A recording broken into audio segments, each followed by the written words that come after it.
Hey, welcome, world. We have come back once again for the Way Forward show. This is going to be a live broadcast today because we are still alive. That's part of it today, is we're going to be actually being thankful for the Lord that He has allowed us the opportunity to make it through some terrible storms that we've had in the area. I'm in the southeast, and my buddy who's joining us here in just a few moments is going to be up in southern Illinois area. And so we've had storms that have come through. And if you've been affected by those and you need to take care of business, hey, we completely understand. You get to that work today. We're going to be praying for you. We know there's a lot of devastation that's out there today, but we wanted to do a short show today and just let you guys know that we are pressing on in the work of the Lord and praying for you guys. Remember, the comment section is on. Let me get my subs in real quick here before I get my guest in. Let me get the guest in. This is a man, the myth, the legend, a man who once defeated Chuck Norris, and then Chuck Norris said, "You know what? I just want to mess with you anymore." He had Chuck Norris in a headlock. Okay, there's how much crazy stuff going on there. Let's get Jason in this show. What's going on, man? You never know what you're gonna get. You never know. Never know. Chuck Norris. Hi, Destiny. The Destiny gamer. All right. We got some folks saying hello this morning. That's wonderful. Just that typical stuff that we do. Well, it's good to see you. Are you in a room? Is it dark? Is it that dark outside? Because there's a back door. Does it look like you're in a hole somewhere? Oh, well, I am in a hole somewhere. I'm at the church, and I told them that I was doing this live stream show, and they said, "Hey, let us give you a room to do this." Yeah. And so I'm in a little corner office space doing the Way Forward show. That's how we roll out there. Well, there's a glass door behind you, and it looks dark. Hold on a second. Isn't there a glass door behind you? There's a poster there. Oh, I thought there was a glass door. I was thinking, man, because I know that there's still some nasty weather going down across the state of Tennessee. I didn't know if that was still that dark or what the deal was. Well, no, hey, last I was about to get up and check because last time around the corner it was still relatively sunny out there. So hey, have you been impacted by the storms this morning? What is your situation? I need the folks that are tuning in right now. There's a couple of people who are looking at us right now. Check in, let us know that you're okay. Let us know where you're at and where things are at with all that. Well, we had severe weather come through about 9:30 last night, and the sirens went off, and I think if I heard correctly, there was a couple of tornadoes that touched down west of Litchfield, but I don't think the community itself was hit. 30 miles south of us, though, is a community called Edwardsville, and they got hit pretty good. There's a Amazon facility there that half the entire facility is gone. 2 are dead, and I think there's still 50 to 100 missing.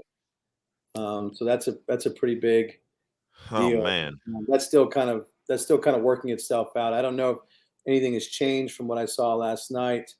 And I know that Mayfield, Kentucky got hit pretty bad. Okay. I think they said they expect 50 to 100 dead in Mayfield. There's a candle factory or something that got hit pretty bad. So, yeah, there's some pretty nasty weather that came through. Hey, you guys that are watching, go ahead and check in and let us know that you're okay. Let us know what the situation is, where you're at. We're going to have some prayer here to start the show here in just a moment. But just checking on the people who are watching this show. And I know there's a lot of strong support for this show in the Midwest. Yeah. And so for you guys who are out in that area, have you guys been affected by this, and how have you been impacted by it?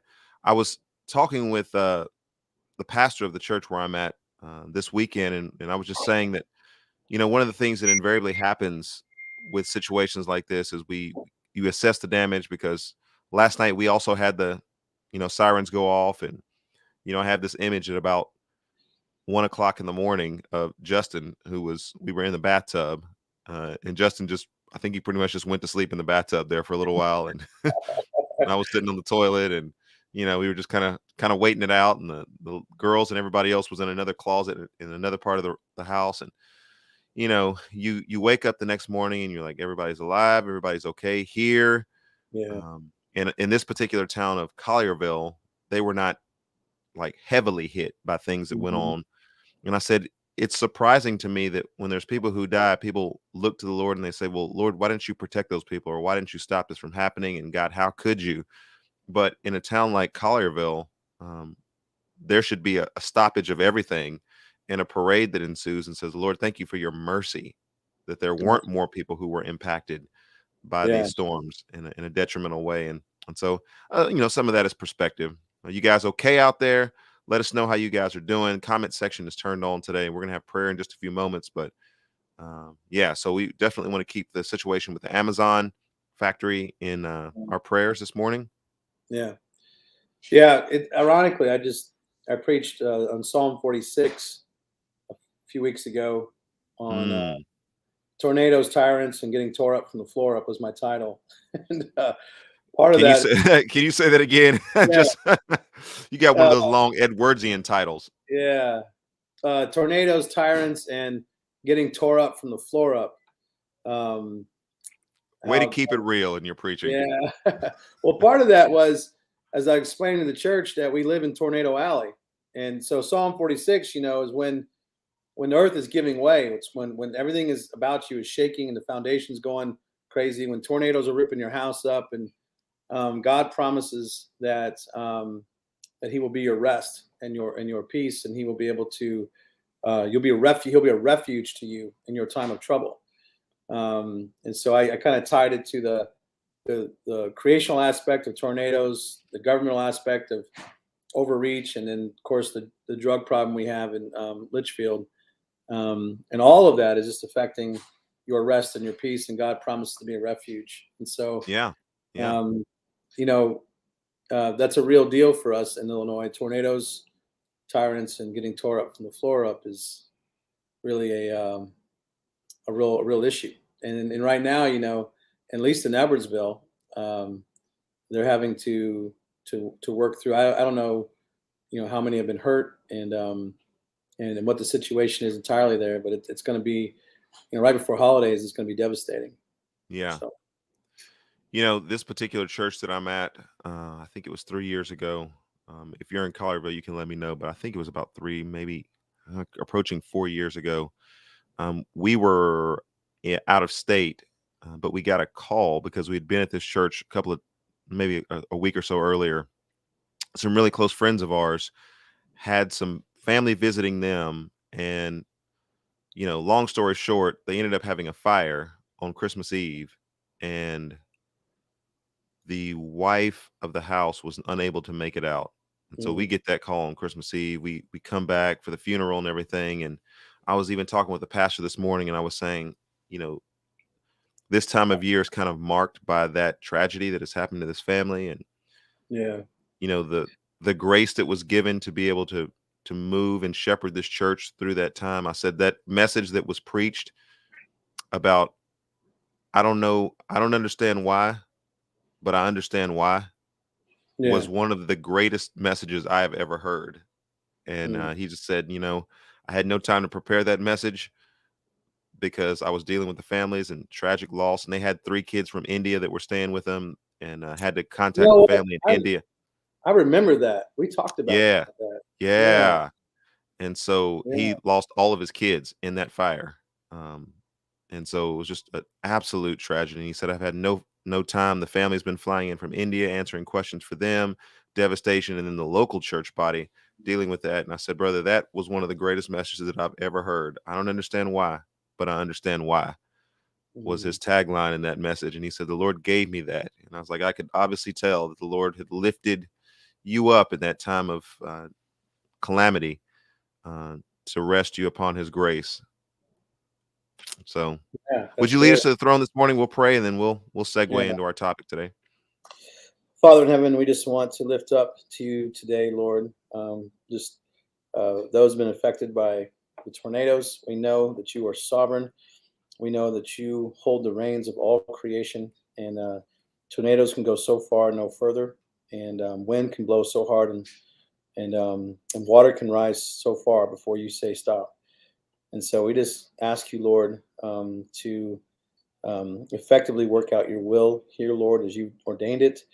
But we ask for your grace to be felt and seen as sufficient, for your mercy to be experienced, Lord. We pray for those who've been affected, that your hand would reach down and provide for their needs and care, that the church would rise up and come alongside, Lord, to offer itself as a fragrant offering to its community, Lord, that would glorify Jesus. And I pray, Lord, for all the families that are affected, Lord, that you would help them see that your power is made great in their time of weakness, and that, Father, there's a living hope. There's a Mm. time coming Yes, Lord. when tornadoes will not be a factor and storms will not be on the horizon. Lord, there'll be a time when Jesus comes back and he reigns as king, and you will settle all of creation under his rule, and we will live in peace and harmony and unity with him. Until then, Father, we ask for you to sustain us and to help us. We also ask for wisdom, Lord, as we talk through things, and just that your your wisdom would be profound in our hearts and helpful to the church and edifying to your people. And we ask this in Jesus' name. Amen. Amen. Thank you, sir. Let me do subs real quick. For those of you who are watching us on YouTube, Facebook Live, and maybe even Twitch, we thank you guys so much. Please enable the notifications so that you can be apprised of every episode. All right, we'll get started there. I'm going to go in the newsroom for this. This is a big topic today. Let me get in the newsroom. Oh, wait, I can't get in the newsroom. I'm doing it different today. I don't have that camera. I'm just going to have to be a normal, just And normal without all YouTube. the Yeah. No yeah. filters, no pirate hats, no nothing. Just the facts, man. Just the facts.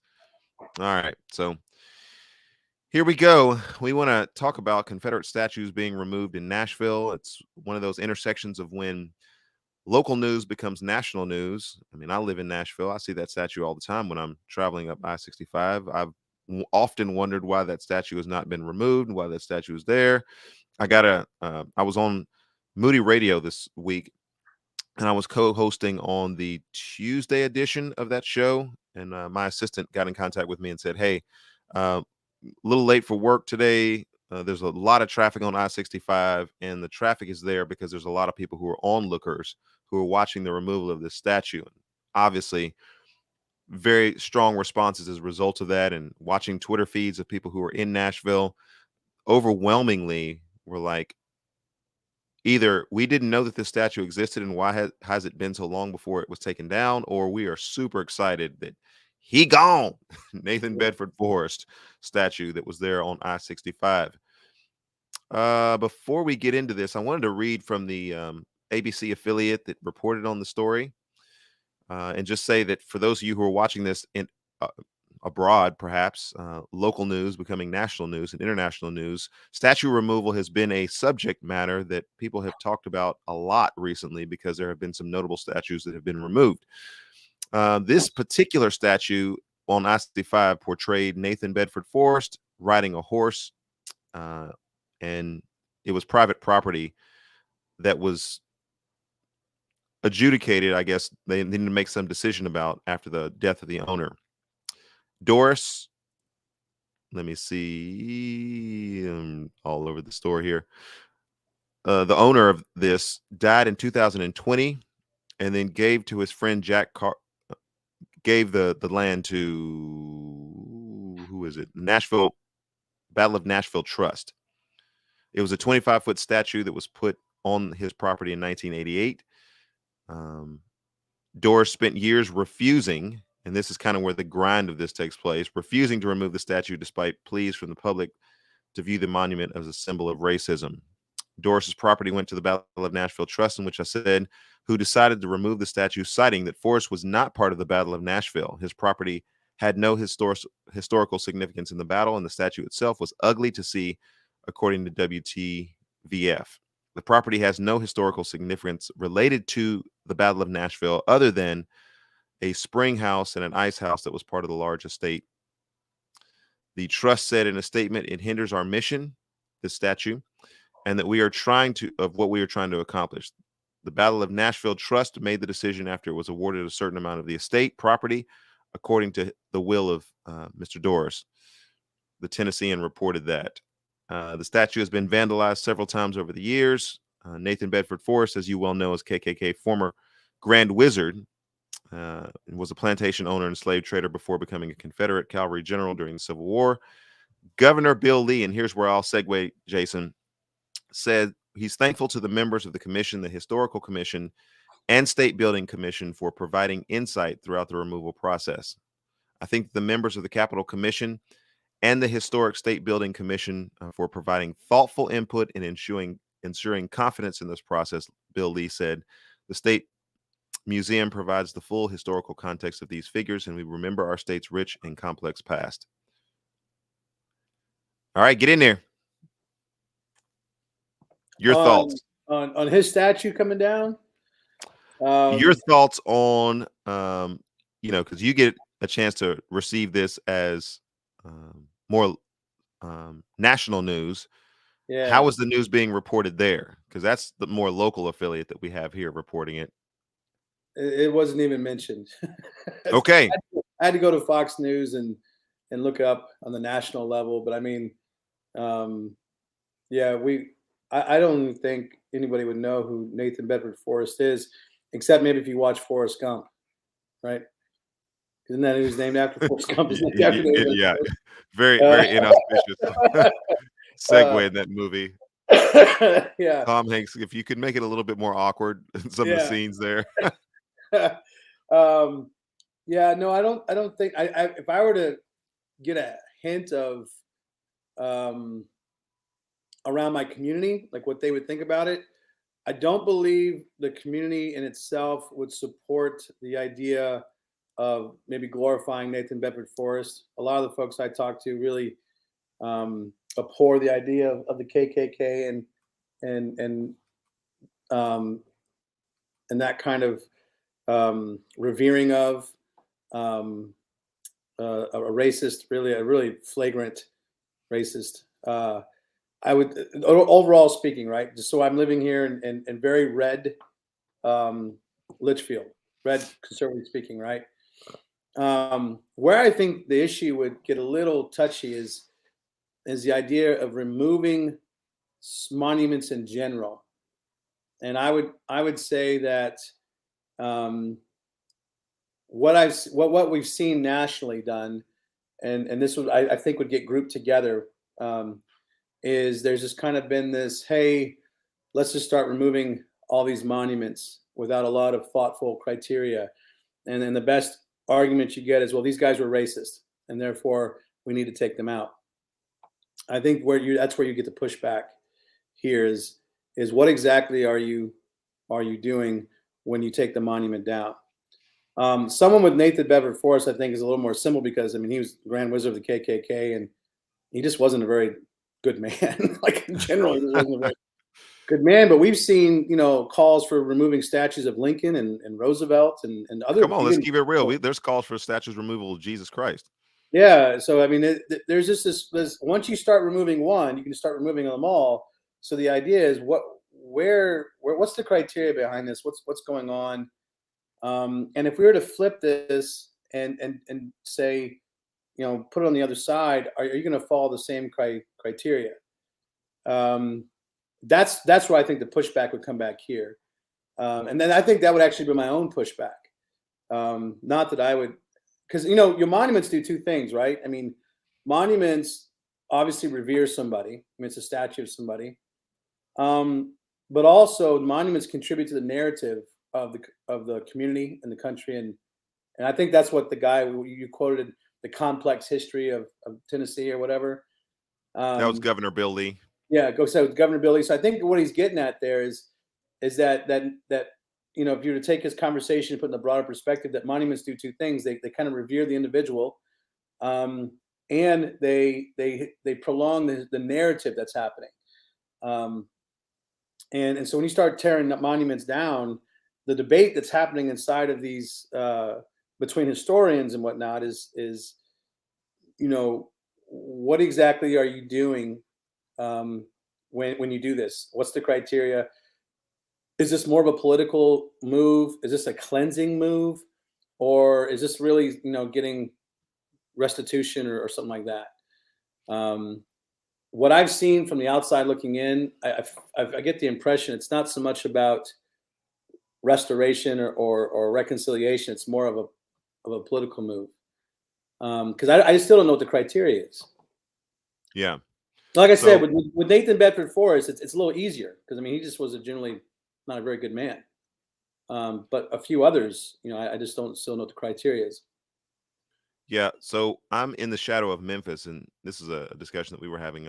Like, I have heard people talk about the historicity of the situation and saying, "Hey, we need to preserve these monuments because they serve an important historical marker." In which, even though there were some things that we look back and we would say, "Well, that was not exactly um, endearing," it does give us a snapshot of where the community is as we've moved away from those things, as we even now have the ability to denounce those things that happened in the past, and it preserves a historical mark. Well, I was reminded yesterday that here in the shadow of Memphis, a lot of the statues of Confederate generals and Confederate personnel were put up in the 1960s. So you have, at the height of the civil rights movement, this sort of growing um, movement that is saying, "Hey, we are not equal across the board. We are not separate but equal. There's definite disparities that are taking place in our society. And oh, by the way, putting up these statues to remind us of the fact that we're unequal is a very egregious way of pointing out the fact that, yeah, there's still a level of suppression and aggression toward those who are different than Yeah, the majority culture." And so, from yeah. that standpoint, I think if everything that I'm reading is correct here, and I think that it is, have been accurately reported, and at least in Nashville, all of that was taken into consideration of when things were put up, when they were commissioned, how it was portrayed in the community. Was it in response to a growing minority community that's beginning to say, "Hey, we need to redress some of the egregious sins of the past, and also accurate and better treatment now"? And the people responding by that saying, "Nah, not so much. I'm going to put up a statue." Well, that's just kind of putting your middle finger up to people and saying, "We're not going to listen to you, and we're going to rub it in your face that the South will rise again." So if that's the context, Yeah. oh, No, I think that's the feeling with some of these statues is the South is going to rise again, and we're going to put our monuments up to show you the leaders that we look to and we want to emulate. Um, and that that's a real problem because a lot of these guys were not um, worth emulating, and not just their views on race, but their views on a lot of things.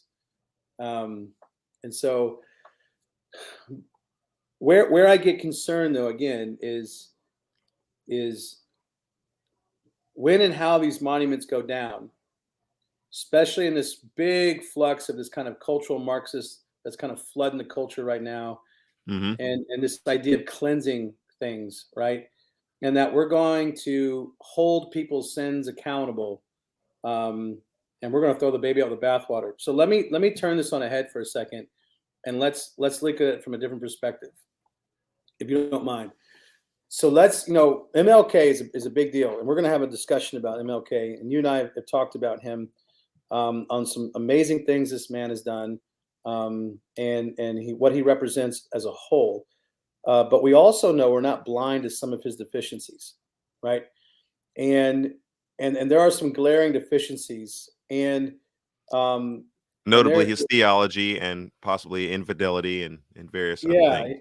yeah, and so supposedly, according there's a there's an MLK scholar in North Carolina who is saying that there's in 2027 there's going to be a release of documents, um, that were sealed in 1977, and this is the big to do about MLK.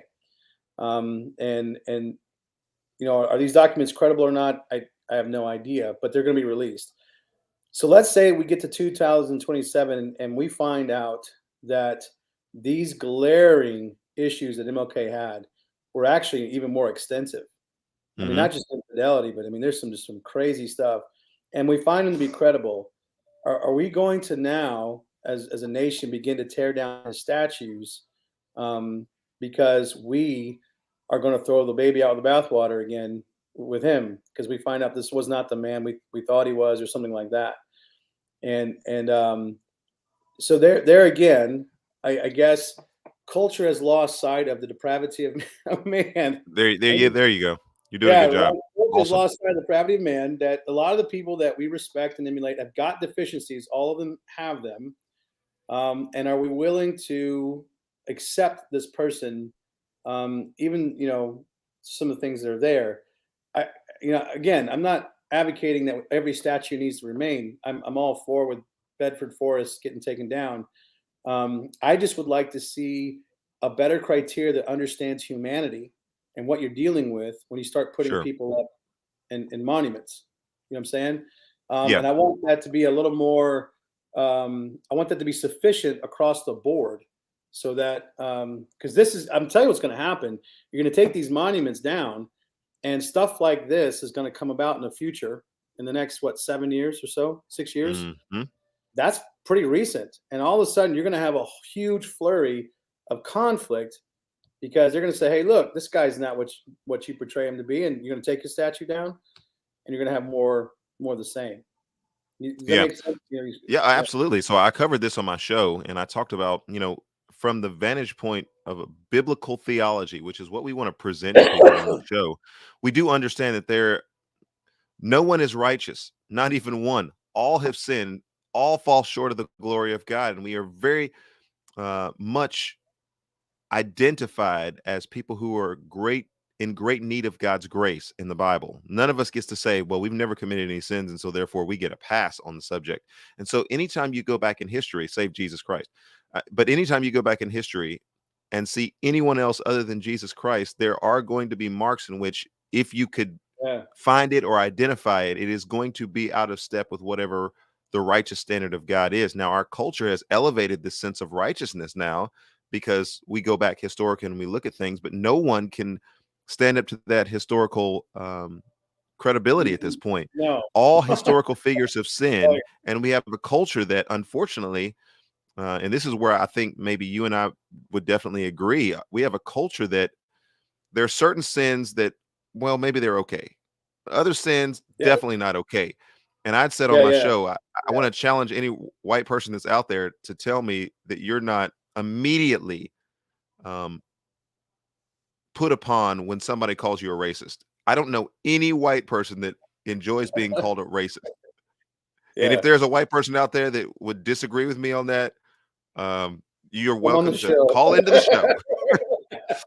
Put the comments in the comment section there. If That's you're a white right. person, you're like, I'm okay with being called a racist. I I'm am like okay. that. I mean, if that's the majority of people who are watching this, then I've over and mischaracterized white people in this country. No, white Yeah. people do not like being called a racist, but white people are Yeah. called racist more than black people are called racist in our country. Let's Uh-oh. deal. Let's Uh-oh. deal. And so, if we had some great thinker in history who had abused women, uh, depends on what it was. That might be a bad thing, or it may not be a bad thing according to Yeah. the cultural standards. What about Yeah. powerful men who neglected women and just didn't give them their due for, you look at like Hidden Yeah. Figures and things like that. That's not so bad. Don't let them be a racist. Don't let them have any association with slavery. Yeah. That's the worst possible thing that there could possibly be in that person's lineage or heritage. What about a religious man? Put Yeah. the ball more in our court. Somebody who was religious and did great things and wrote wonderful books and established seminaries and churches and planting, but they condone slavery. Yeah. I mean, what are we going to do with this discussion? Yeah. Some folks in our culture, and I have this in my notes from my show this week, have to point out every point of racism that they see. And this Yeah. gets absolutely wearying to people because people want to say let's move on. Like Yeah, yeah, where's forward movement take place in our society? Where's forgiveness take place in our society? Where's the next generation being able to say, yeah, that was dumb, we're not going there, let's keep moving? yeah. And that's the point that I think we're stuck at in our country. Well, yeah. What was it that the Navigators guy, Respectable Sins? You know, it's almost Bridges, Jerry yeah. Bridges. It's kind of this idea of respectable sins. When Martin Luther King, when it became kind of public knowledge that he had infidelity in his life, or he's a bit of a womanizer, it was funny to hear it being justified. There was two ways. One, well, JFK was a womanizer, and he's the president of the United States, and just kind of how it rolled. Yeah. David had concubines, so you're like, you're doing that whole thing, and again, it's that idea we can Yeah. justify some things. We can, it wasn't that bad, right? But then you get into some sins that are not respectable, and if you hit one of those sins, you are now off the reservation, and you're to be chastised, cast out, and all that good stuff.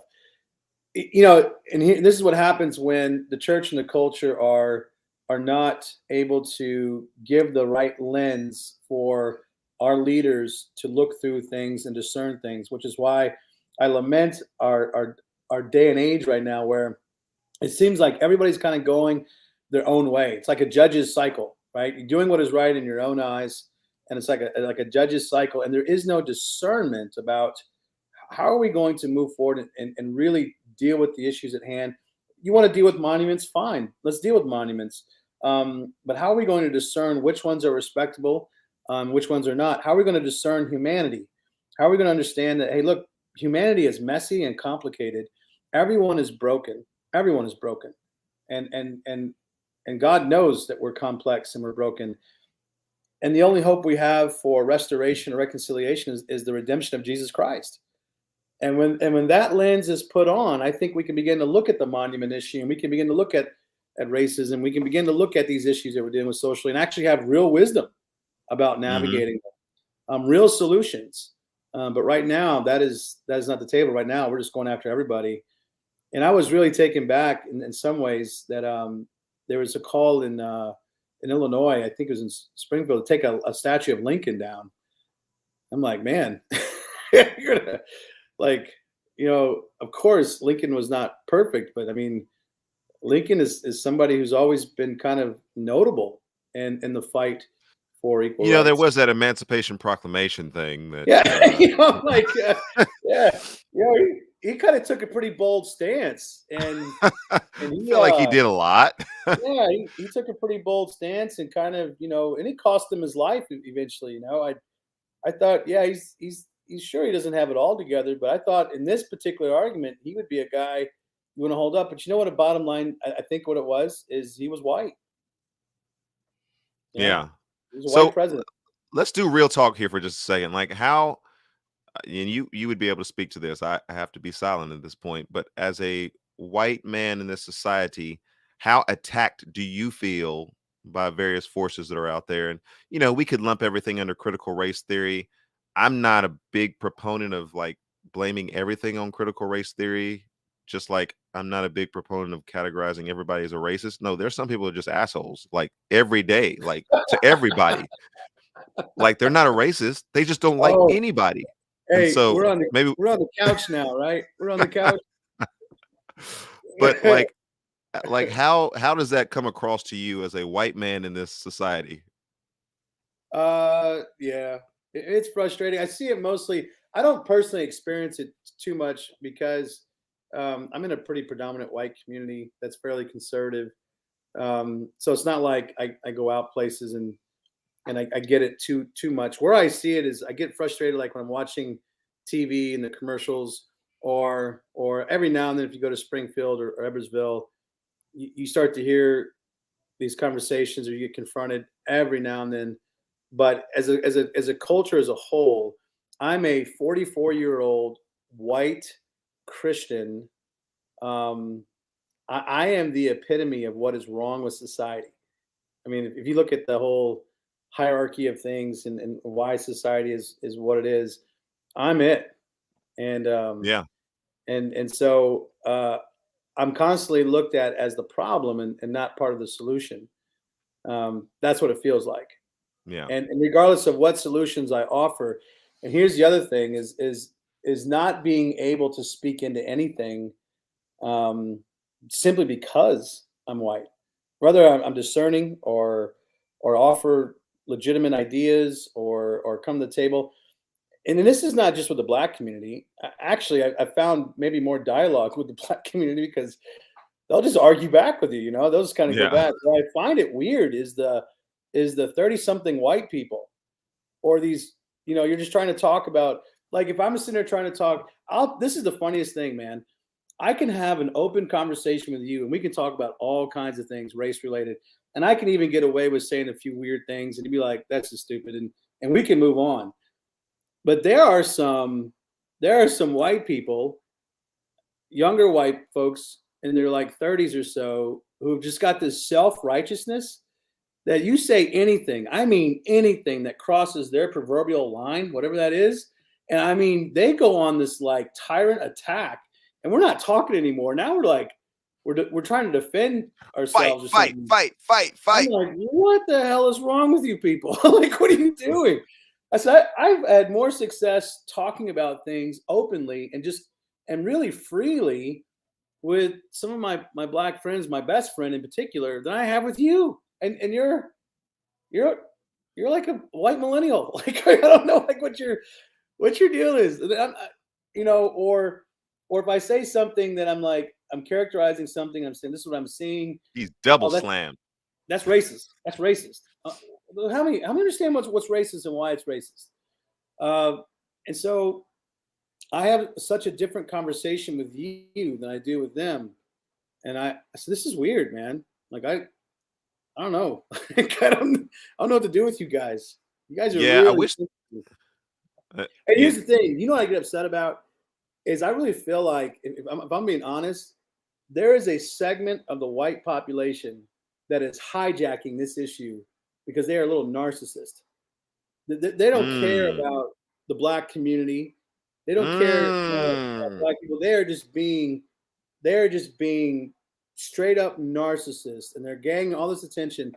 And I just like I want those folks to sit down and be quiet Whew. because like you don't know. Let's invite some of them. Do you know some of them? I'm gonna try to find some because I've always said, I jog through my neighborhood. I'm pretty active in the neighborhood. I try to get to know my neighbors. Jog around, ride my bike, wave to people if I can. Um, but I see a lot of Black Lives Matter, at least in the part of town that I'm in. Is very much Black Lives Matter signs up, LGBT, rainbow flags, and stole that from us. But I've always wondered, like, what would happen if I go up to one of these houses like Black Lives Matter, and like I knock on the door and I'm like, hey, we're a little short on the rent this month, and just wondering if you guys could spare $200. I hadn't ever come in to ask you this before, but I know that you got a sign up just letting me know that Black Lives Matter, and I got a family of except for my wife, black folks over there. So do our lives matter enough to get $200? You got $200. You Yeah, got you got $200 for this black life, this black life that's here at the door. Like, what does Black Life Matter to you? What does that actually $200. mean? Like, I always wonder that sometimes when I see those Wow. signs, You and your because the three people in kids, the man, you community tell her, that you know. hold on a second, the people in the community, like in East Nashville, like they're hipsters and everything, by and large, and hipsters aren't necessarily nice people. They're very introverted people, and they don't Yeah. like when I go into a coffee shop and see a bunch of hipsters, I pretty much just stare at all of them that are there, just to let them know that ain't none of y'all gonna get up and say anything to me, but I know Yeah. that y'all all know that I'm here. And so it's kind of my aggressive way of just announcing myself in the room and just letting you guys know I am here. If anybody did want to talk, we are going to talk. And if we do talk, we're going to talk about Jesus. But anyway, that's beside the Yeah. point. But like people who have Black Lives Matter, like I don't think that they actually really mean that as a black person experiencing a culture where a Yeah. lot of people have Black Lives Matter signs up. I get more kindness from like small towns like Litchfield than I do places like East Nashville, where everybody has a sign up that says Black Lives Matter, but I can't find you guys talking to a black person. Yeah. Uh, you That it. think they'd That be it. taking? Hey, do you think they'd be taken back if you showed up with Kelly? Like, how do you think they would respond to that? I mean, Well, we'll put a pin in that discussion because at some point we're going to do some door-to-door evangelism, I just, and I'll give you a firsthand report of what the response is. yeah, I think that when I talk to some of my black friends and we talk about this and I sit down and listen to them and their concerns and they listen to me and we have this very animated conversation and it's actually very fruitful because I just sit down and like Coach Aaron in St. Louis or a few others and we're just talking and it's respectful and good. But the moment I start talking to this, you know, and my experience, somebody said it's all ages, and I'm sure it is, but my experience has been that some of these younger white folks have just taken this issue and like made it so personal. You'd almost think, and I get the impression they almost look down, like these poor black people need me to just be hyped about this instead of sitting down and talking and saying, "Hey, how do we do community?" Because then I start saying things. Okay, I see you feel very passionately about this, and that's great. So I want you to pick up your family, and I want you to move to an area where there's a lot of black folks there, and you guys do life together, and you do it up. Do you hear that? Yeah, crickets. That's what I get. I get that right there. Right? We ain't gonna do that. We You like go, you doing too much now. You going too we far. like Black Lives Matter as long as I can sit in my house in my neighborhood and do my thing and just kind of throw my checks and my money there. Yeah, Black Lives Matter. But the moment that you're telling me that I should maybe, buy a house in a neighborhood where it's very diverse and maybe even economically challenged, and I'm going to do life with these folks and we're going to do life together. We're going to figure this thing out because living together is the best way to solve it, really. No, no, no, we ain't talking like that. Mm, You mean I gotta strange. have people? I gotta have people in my house. Yeah, you should have families in your house, and I don't know, swap ideas. Like they get to see how you do your family, you get to see how they do their family, and you know, figure it out. Yeah, this is a strange conversation there. I wanted to kind of land the plane with this because I know the internet got knocked out here at the church, and so I'm streaming data. Man, the month of December is going to be pretty interesting for our data plan. But Robert E. Lee, and I talk about Robert E. Lee on my show. If you want to go back in the annals of the Erskine Music Show on the Thursday edition, I talked about Robert E. Lee, and I said, hey, those of you who have started watching the show and don't know me very well, you know that I'm kind of a Civil War buff. Like the Civil War intrigues me for just the historical sense of the Civil War, the national sense of the Civil War, and then personally the Civil War and the impact of the Civil War upon my heritage and family and all those different things. And so the Civil War is one that intrigues me. But if I'm a good student of history, I look at the Civil War and I look at the figures that are there, and I have to just lay them out on a scale of people with courage, people with integrity, people with some of the themes that I look for in sort of the grand meta narratives of life that you would get from the Bible. Who had courage? Who had integrity? Who had wisdom? Who had strength? All those different things. And one of the figures that comes to the forefront for me has always been Robert E. Lee. I've had a tremendous respect for Robert E. Lee.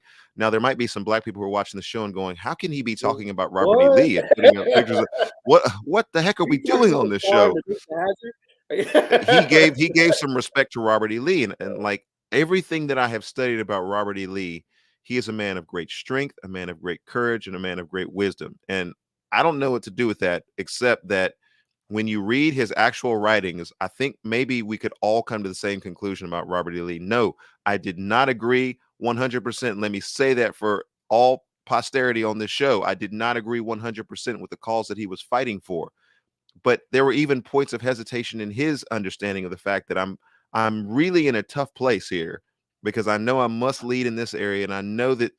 And so he was dealing with that tension in his own life. And for any Right. of us that's out there that's not dealing with tension in our own life, then that's a that's you're probably in an unhealthy place to begin with. Yeah. But here's what Yeah. Robert E. Lee said, Jason, and let me get your response on this. But it was regarding this whole building of statues, continuing statues, putting up monuments. Um, and he said this. He was once asked about building Confederate monuments at Civil War historic sites. Robert E. Lee said, I think it wiser, moreover, not to keep open the sores of war, but to follow the example of those nations who endeavored to obliterate the marks of civil strife and to commit to oblivion the feelings it engendered. And then he goes on later in another interview and says, when he was asked about his thoughts about building a monument to General Stonewall Jackson, he said, again, it just wasn't a good idea.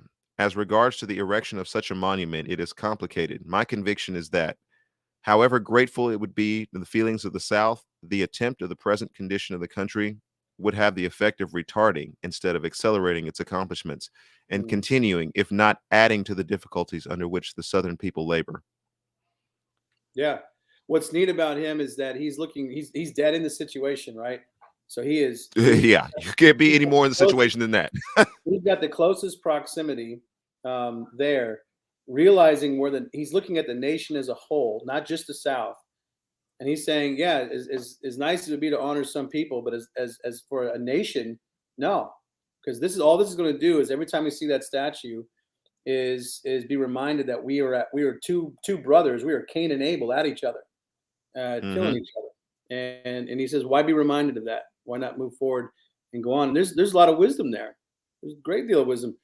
You know, the Bible talks about, you know, in Ecclesiastes about not looking back at the past. Don't dwell so much on the older days and the nostalgia. Always be looking forward, because one, you can never go back.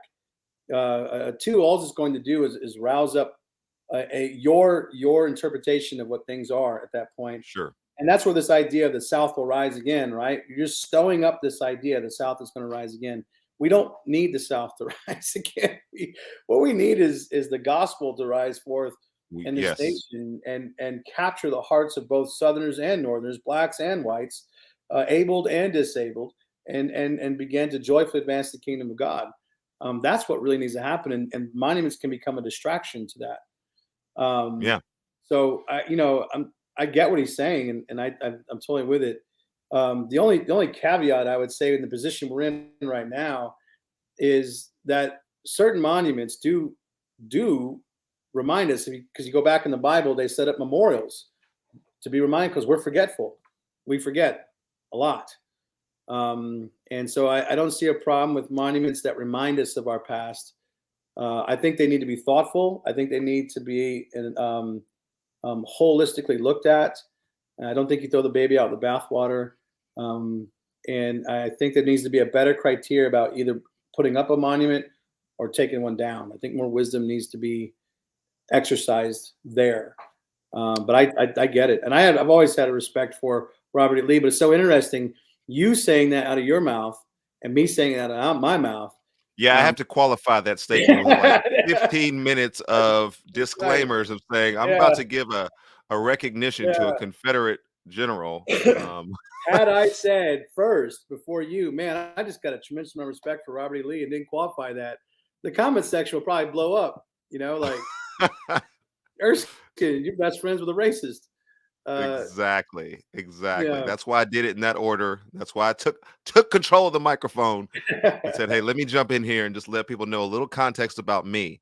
Like, I remember when I was in college working through the whole Ken Burns documentary on the Civil War, and really just beyond, a basic understanding of the Civil War, getting into some of those primary documents and primary sources and going, I'm looking at a lot of Northern generals who are half-tailed and disinterested really in the cause, and were getting their butts kicked mostly throughout the Civil War, and probably, if Lincoln had not made some critical changes in leadership, would have lost the Civil War.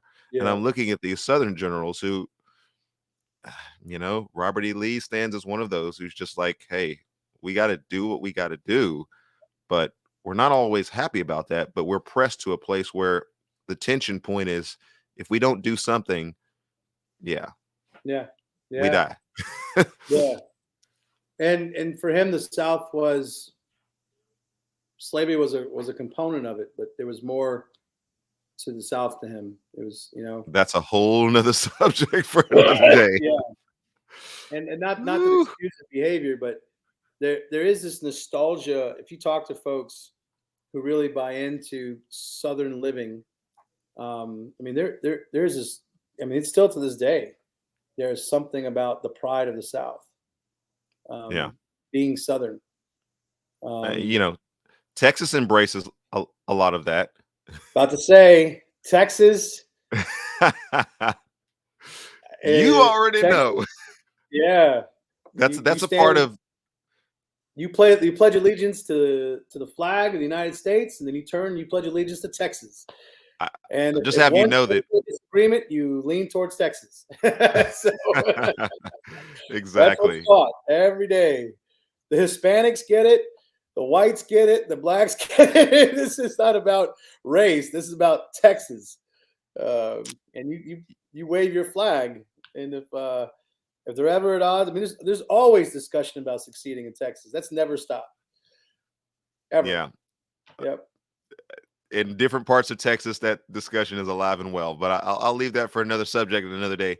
It's reported that Robert E. Lee, and I put the source from Relevant Magazine in the show notes for today if you want to go back and read the entire article. But Lee didn't even want Confederate symbols at his graveside because he recognized how diverse they were and how counter to the pledge that he had made after surrendering to Yeah. support the Constitution of the United States of America.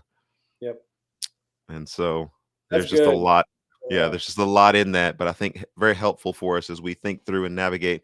Because, and the reason why I wanted to bring this up today, it is not the last statue that will be in the news in terms of people talking about or monument that's in the news. It speaks to the past, it speaks to the present, but it also, as a music artist and for the artists that are out there, it speaks to the future. When we create art and we put it in public, what's the criteria by which we say this is a piece of art that can be enjoyed by everyone or Yeah. should be notable as a historical significant point? And so that's an ongoing discussion, and it's one that we will take up the calls in the future.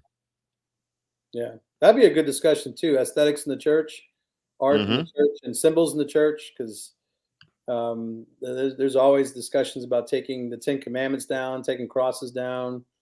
Those are monuments too, and so yeah, You all know, over the the whole place. art and architecture discussion is one that's very interesting because if you go to other countries, the style of even church buildings is different than the style of church buildings primarily that you have in Western context. And even Mhm. the necessity of having or the resources that are involved in putting some of those structures up relating to Christian symbolism changes from context to context. And Yeah, so, yeah, a very alive and well, and I think thoughtful discussion needs to be had regarding that. sure. Opens the door, but it points the way forward. Close us out in prayer, my friend. Father, I'm just so thankful for Erskine and his ministry, and I'm thankful for our dialogue and our time together. Thank you for answering our prayer, for just a good, wise, healthy discussion, and filled with love and care for one another. Pray for the church, Lord, that we would be edified by this conversation and that we would Yes. joyfully advance your kingdom by making much of Jesus and the church coming home. Once again, Father, we pray for those who have been struck by the tornadoes, that you just pour out your ministry and your love and your spirit there, Lord, and help us to be faithful witnesses of the gospel in both word and deed. In Jesus' name, amen. Amen.